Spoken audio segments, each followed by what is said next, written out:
guys, welcome to our channel today.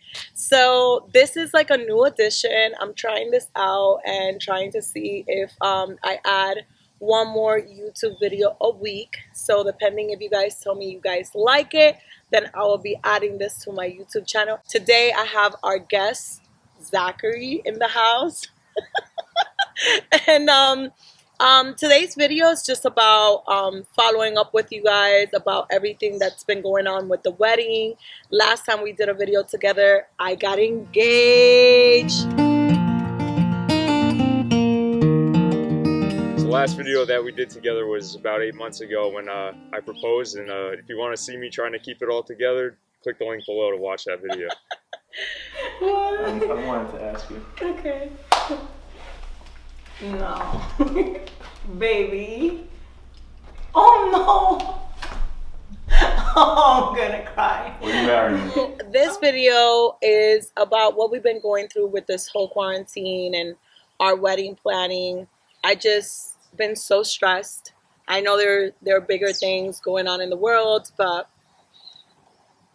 it's been crazy. I think about how and why this had to happen when I'm getting married. Like I don't know why now. And I'm trying to look into good reasons and not to feel like bad about that this is only happening to me, because it's happening to all of us. But honestly, it's just I don't have words. Like, why? Before the whole pandemic and the whole COVID-19, I was into looking for a dress. I actually did pick a dress, and then we'll get into that conversation because I paused the whole entire thing with the dress. But I was like 100% trying to like plan this wedding.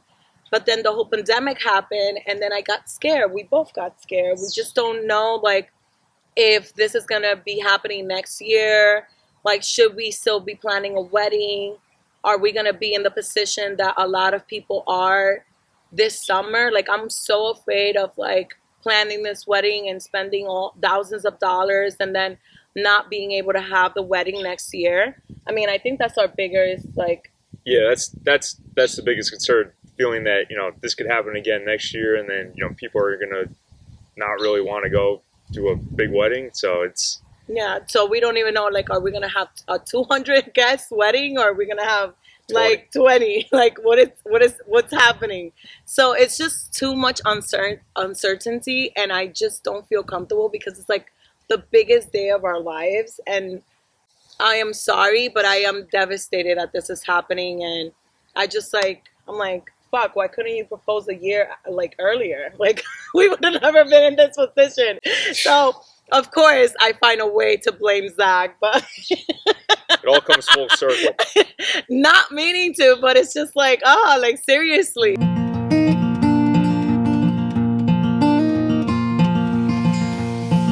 We finally decided on a venue. We spent a few months looking at venues, and I think we went to 12 before we found the one that we're gonna get married at. How expensive is it to get married? Like, we were blown away of how expensive it is. I think all my dreams were like shut down. Every single time we went to a new venue, I was like, this can't be life. Yeah, it's like, when you go into a house and you think it's gonna be your dream home, and then you go into one room and it kind of just like, oh, I can't do this. No, and, I feel like when you talk to the mortgage rep and they tell you how much the actual mortgage, and you're like, no, I can't afford it. Next. Yeah, but it ended up, the one that we picked ended up being the best one, I think. It's kind of a mix of what we both want, so it worked out. But unfortunately, with the way that the whole pandemic put things on pause, it paused the construction on some of the things that they were doing, and it paused our process a little bit. And last night we were talking to our friends, and it's like, oh yeah, we have to start planning this wedding now because everything is just. We basically haven't planned anything after the pandemic, so we were 100% like full in planning mode. Before COVID-19, we picked a venue. We were looking at venues. I went to try on the dress. The gown right now. It feels so magical to be here. This is amazing. The view, you can see like New York City. It's so pretty.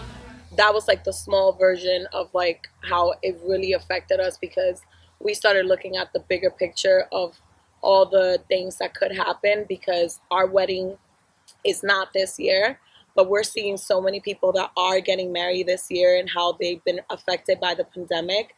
And I fear to be that person next year. So I feel like that's our biggest concern, how this is going to affect us next year, and if this is all going to happen next year. And we kind of got to figure out a plan B, if possible. Plan B, or plan spending C and plan B. like with all these thousands of dollars. We're Yeah. so concerned. I mean, like, you know, I mean, I know it's, you know, it's both of our day, but like personally, it's a girl's dream to get married. And like for me to have to be going through and stressing the fact that a pandemic might happen and that my guests are not going to be invited or can't be allowed into the premises, and that after spending thousands of dollars or committing to thousands of dollars, then they're just going to go out the window. I mean, I couldn't be in a worse position. I'm so stressed out. I'm serious. Like, I feel like somebody's like punishing me at this point. Like, someone pinch me. So we obviously didn't think a pandemic was going to happen. And we're so confused about everything, just like every single one of you guys. Can't really plan for it either. So the only approach that you can do is kind of take a wait and see approach, and take it one day at a time, which is and what we we've been understand like how hard this has affected every single one of us, how many people have died, and like the times that we're living, and in the positions that we're putting our loved ones at risk. So it's just a very unfortunate situation, but it thank God it's not affecting us health-wise, because we haven't, well, I think we haven't gotten it. Every single day I think I have the coronavirus, but every single day I have like an itchy throat. Like, I'm like, I have it. It's like, Marcel, you don't have it. But Zach wants to believe we haven't had the coronavirus. So we're thankful that, you know, we haven't been sick and none of our loved ones have been affected by it. But we are being affected just financially with this huge decision of our wedding, and it is what it is, you know. We don't want to be insensitive to what people are going through, but we have to make these decisions and we have to plan ahead, and we understand that this can happen next year, and we want to plan accordingly.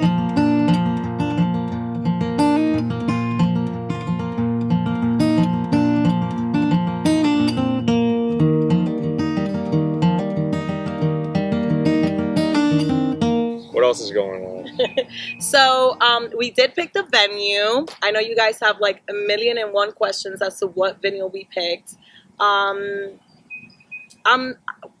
I'm surprised about what I picked. I honestly am.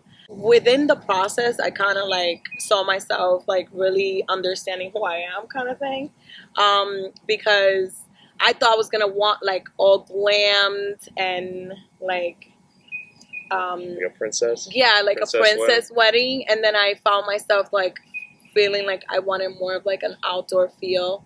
But whoever follows me on Instagram, you guys know like my bike rides. So like the older I get, the more I'm getting to know myself, and I'm a very outdoor person, and I have a strong connection with nature, and the venue shows that. So we did pick the venue. The venue itself has been affected by the pandemic. So that's like something that has us sad. The venue that we picked is, like mentioned before, it's suitable for the both of us. It's something that we both enjoy. You know, when we were signing the contract, you know, there were certain things that they were building that, you know, piqued our interest a little bit more. And unfortunately, because of the pandemic, one of those projects had to be scrapped and moved to the next year.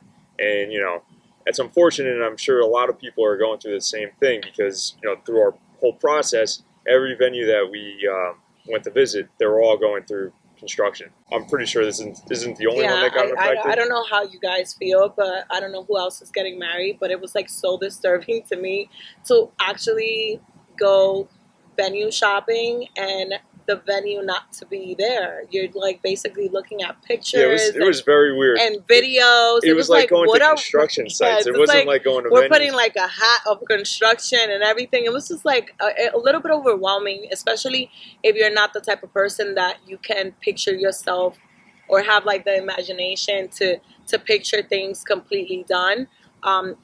Thankfully, I do, you know, and I believed in the the people that were building these magical places, but it is disturbing not to be able to see it physically and make the biggest decision of your life of saying like, okay, this is exactly what I want, you know. Unfortunately, the venue is not going to be able to build both things. They were able to build the ballroom, so that, you know, that was the main thing which I fell in love with. I haven't been able to see it after it's actually built, so I think we should take a drive and we should probably go. Yeah, and just like see what it really looks like after it's done. That's crazy that we actually haven't thought about that. Honestly, the last 3 months have just been a blur. It's like I'm looking, and this is gonna sound bad, sorry, but I've been looking more towards things opening up than the actual wedding itself. Zach is dying to go to a bar. I can't be in the house anymore. Yeah, so we're dying to just be ourselves again. A lot of businesses have been affected, salons, restaurants, I mean, you name it. How about relationships? Right? So many divorce. Hey, our relationship has definitely been tested. Tested and retested. Oh yeah. Oh my God! I didn't think it was that bad. No. Marcel, come on. Zach wants to kill me half of the time. Like, you know, like I feel like our relationship, he doesn't understand like Latin women. Like we get mad, but like 2 seconds later, I'm over it. He's like, no, you're not. 2 seconds? Well, okay. Like okay, 2 days. No. That's not true. It's not true. It depends how mad he actually got me. But, you know, I mean, like, we argue about, like, the dumbest shit. I think, like, our biggest argument during this quarantine was some pancakes? No, it wasn't the pancakes. It was actually the meat. I think I was like, salt and pepper? Those salt and pepper. So we have this joke between us about this salt and pepper situation. Zach, you know, he's American, obviously, and he is okay with just cooking with salt and pepper. As you guys know, I am Dominican, and that is just not allowed in a Dominican household. Needless to say, I'm not allowed to cook anything in the house anymore. And needless to say, he does not want to accept adobo in this household. Talk about it. Adobo? It's banded. Adobo's banded. Like, he do not... That's smoke up. My soul.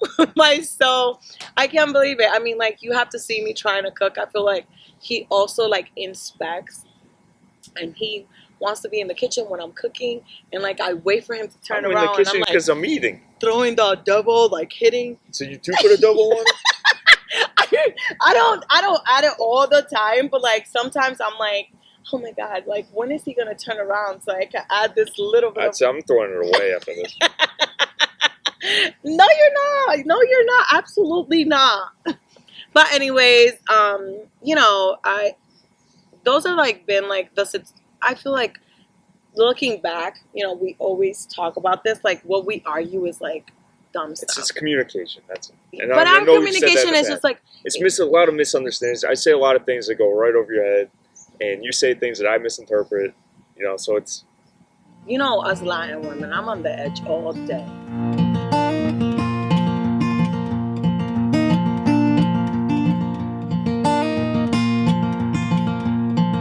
Another question that we get asked frequently, and I'm sure this is probably the number one question, is, you know, how do we work together culturally?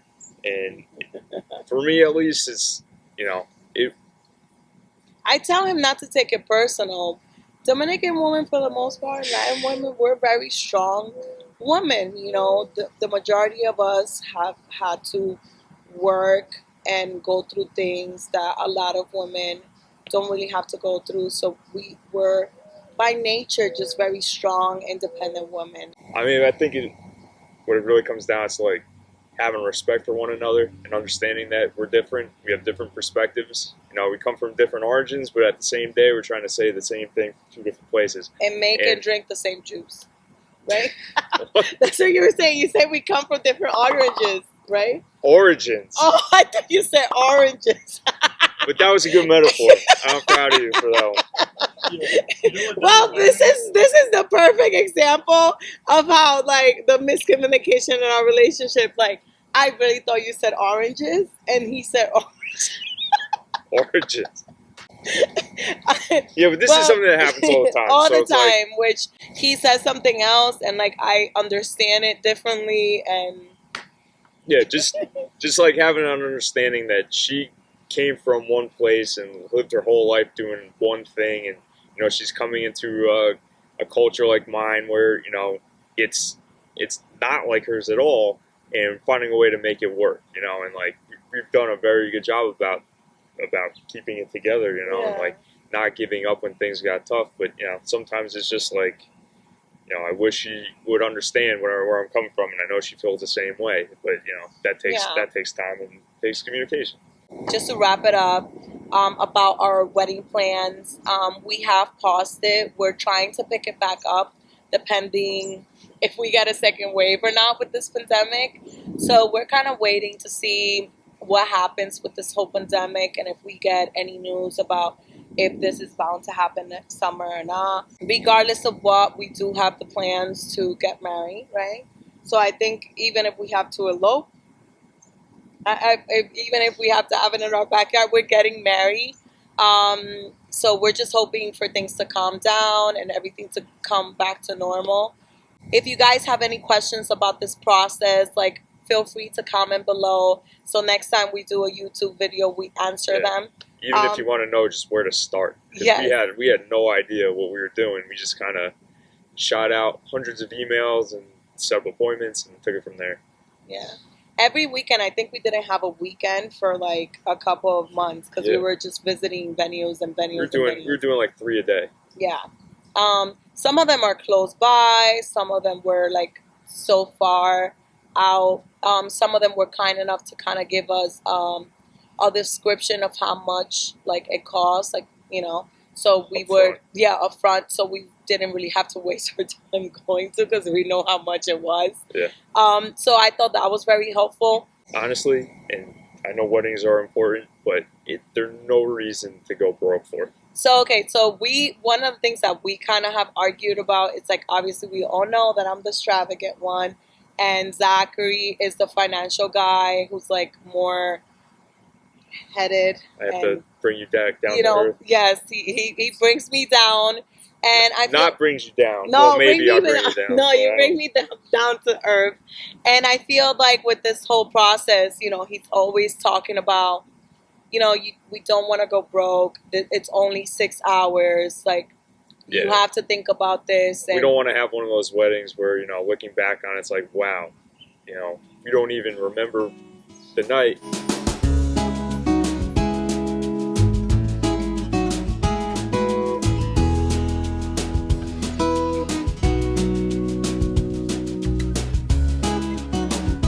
I do want to talk about just being an influencer and how much harder this whole experience has been, or the pressure that it has created on me, because I feel like I get so many DMs, like you guys even forwarding me pictures about other weddings, and I just feel like the expectations are so high, and just the person who I am by nature is like, want everything to be perfect, and I don't want to disappoint anybody, and I want everybody to just feel as happy as I am going to be that day. So I feel like I'm just so afraid for you guys to basically be like, well, I really didn't like her wedding. It was like, it wasn't all that. And, and I'm thankful for you to remind me that it's just about us and that it's not about anybody else. Right. So I feel like that's the nice thing about having Zachary around, because since he's not a social media person, he's just like, well, they don't matter. It's us. It's our day. They do matter to an extent, but what I'm saying is, like, it's our day, right. and that's what's important. So but I'm human, so I do have to admit the truth, and I'm real. So I do have to say that it affects me sometimes, and I feel like that was the pressure at the beginning where I wanted this extravagant wedding, but then I think about all the money that we're just gonna throw away and kind of just like Yeah. And as our relationship is, progressing through time, like we talk about, what are we going to do when we start a family? And, we want to start, getting properties ourselves. And, yeah. It's how are we going to handle that after the wedding? And, it's a lot of, budgeting, throwing things up in the air. And even how we want to fix our house. We think about, how we're just going to like dump $100,000 into getting married when we could have fixed our house, or we could have, put that down payment on a multifamily house, investment home, or a beach house, anything, our backyard pool. So, but I am also the one who says, hey, by the way, we only get married once. So that's also like trying to keep that balance. So it's part of a relationship where we're not like aliens. We have the same conversations that anybody that is getting married. I'm sure they have like the one that wants to just like spend it all and like have this extravagant wedding.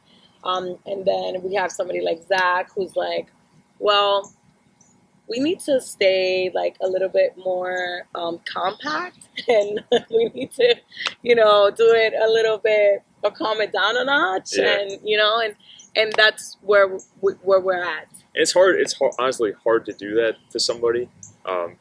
She's obviously really excited about this whole process, but I can't let it get too out of control. Yeah. Well, baby, I think like, I think people meet in life for certain reasons, and I feel like you definitely came into my life to kind of keep me grounded. Like, let's just be real. Like, there's like Marcel before Zach, and then there's me after Zach. So that's that, right?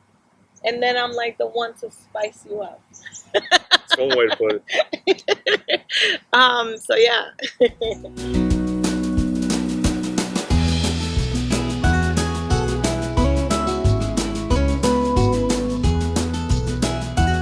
We can determine that this whole entire debate in our relationship is because Zach works in finance. We get this question all the time. It's not hard being who I am because of my job and what I do for a living, and how I have to be analytical about everything that that we do as a couple, because I think it's going to affect us later down the road. So it's almost a bad habit to kind of overanalyze everything that we're doing, because it makes me sound very robotic, but I come from a good place. Zachary analyzes everything. I feel like I have picked up on his traits. I have become like more financial savvy after dating him 100%. I think I even have cut on my spending because of him. I feel like now I'm more mindful of what I spend, and like if I buy myself and treat myself on expensive things, and it's because he's so grounded. And I feel like you take that and you've kind of applied it to how you manage your properties as well. Yeah. The projects that you're doing right now. I think your expectations are so high that it's like I'm always trying to try to meet them, and that's how I feel. I feel like I want to show him that I'm like this person, and like you are. You are. I know, but I'm just like, like I feel that one of my biggest, it's like for you to feel proud of me.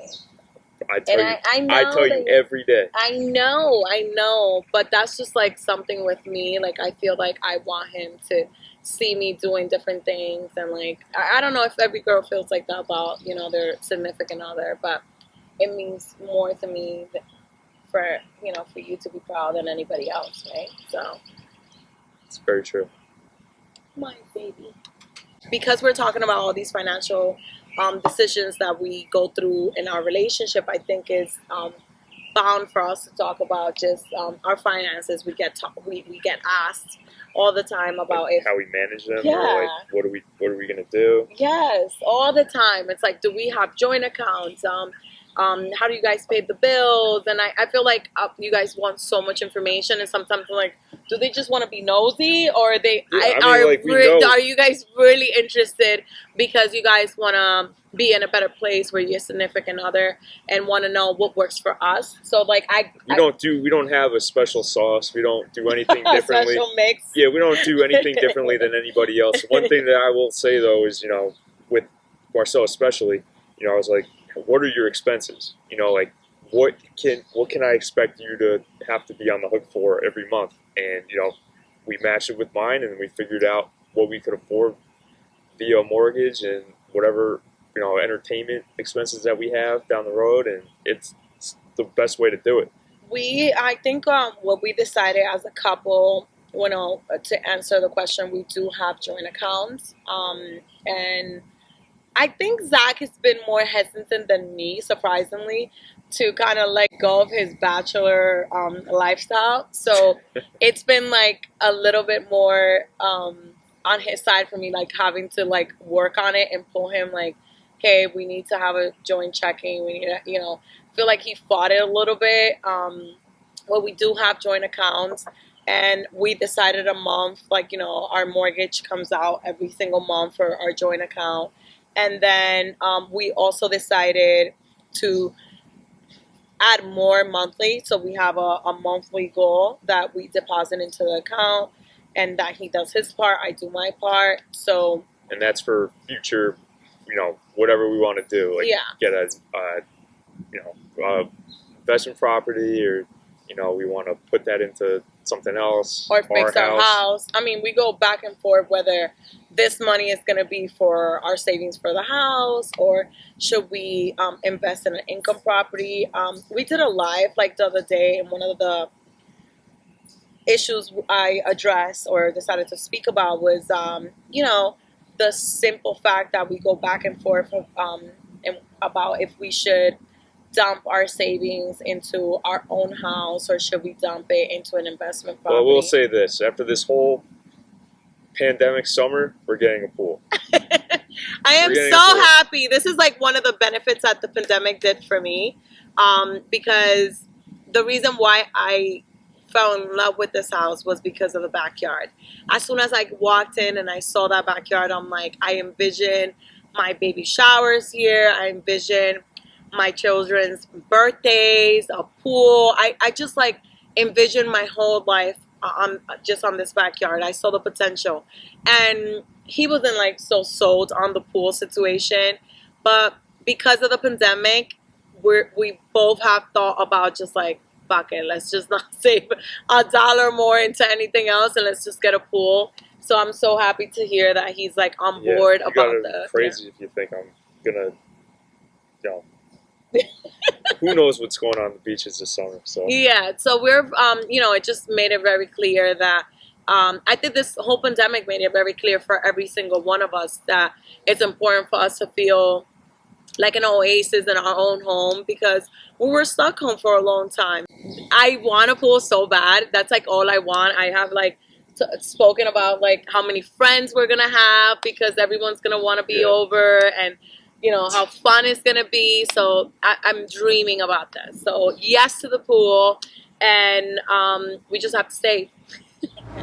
So if you did enjoy our video, let us know and comment, like, and subscribe. We want to have Zach as a guest more often, so please show some love for him to like come on board with this YouTube. I also wanted to thank you guys. I'm finally getting paid through YouTube, so thank you guys so much. This could have never happened without your support. You guys are amazing. Thank you for watching my YouTube, for being part of this journey, and I love you guys so much.